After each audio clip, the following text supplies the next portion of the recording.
I think my main concerns when I was 16 were the same as they are now. I was very passionate about making music. I was entranced by the universe and wanted to explore it. And I had a strong feeling about animals. A feeling that things weren't right in terms of the way we treat the other creatures on this planet. And that was a very strong feeling I had from an early age. Which grew, and eventually, much later in my life, I found a way to do something about it. But it took me a very long time. I would tell my 16-year-old self to be brave. Believe in yourself even when everyone's telling you that you aren't capable. A lot of people dent you when you're growing up, and that can take a long time to get over. I was very shy, completely lacking in confidence. I didn't have a good feeling about the way I looked, very tall and thin and gangly. I felt I stood out, so I walked with a stoop. I went to an all-boys school, which I think is a terrible idea. To separate boys from girls at that time in their lives, it scars them forever, and leaves them lacking in the skills they need to make contact with the opposite sex. I think one of the reasons I became a rock musician was because of that. I remember going to a dance and a local rock band were playing. Some boys were asking girls to dance, but I didn't know where to start and I was far too shy to consider it. I thought to myself, if I was on stage, one wouldn't have to worry about any of this. I would just be away up there, being fabulous, and maybe girls would come to me. It would be very romantic to say the moment I met Freddie Mercury, I felt my future begin to map out in front of me, but I think that path was welded into me long before that. It began when I first heard that clang of Buddy Holly's guitar, listening to Radio Luxembourg, when I heard Little Richard screaming. Something happened inside me and I thought, this expresses what's inside me, who I need to be. Then I met Roger Taylor, and he was the first person I'd encountered who had the same feelings. Then of course there was Freddie. He was so convinced that he would be successful, he never doubted it. We were all precocious boys, but he was another level. But we all shared this passion. And the energy grew and coalesced into something very powerful. The first time I felt we were really on our way was when we played the Rainbow, the old Finsbury Park Astoria, in North London. It had a legendary status, and for us it felt like a real pinnacle and one we might not be able to climb. I remember our promoter telling us, "You can do this."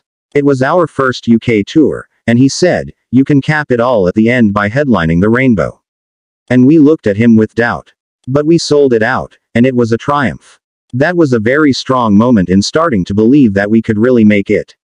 If I wanted to really impress the 16-year-old Brian, I'd show him a film of me playing guitar on the top of Buckingham Palace. May performed a guitar solo of God Save the Queen on the roof of the palace as part of the Queen's Golden Jubilee celebrations in 2002.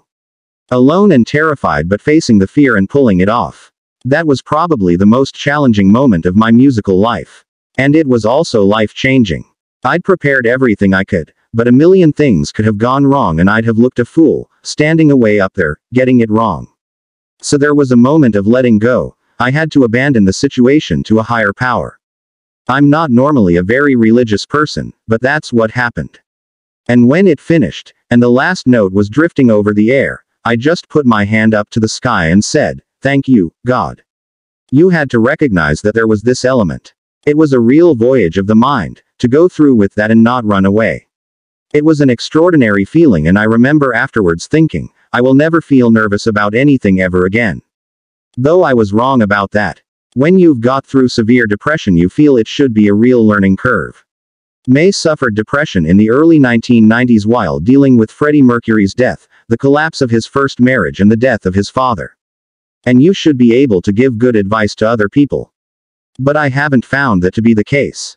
I think the only thing I could say is, focus on that tiny light at the end of the tunnel. Okay, this day is going to be shit, end of story. But there will be another day which will be better. That's the only advice which is of any use. If I could have one last conversation with anyone, it would be my dad. Because there was unfinished business.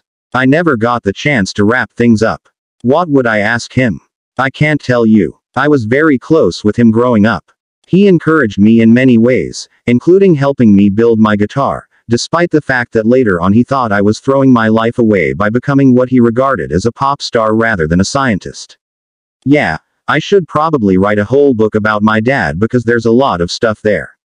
When I went back to my PhD, I had this very strong feeling of making my dad proud. May completed his thesis, a survey of radial velocities in the zodiacal dust cloud, in 2007, 37 years after he began. We never stop wanting to please our parents. I still catch myself feeling like the shy schoolboy of many years ago.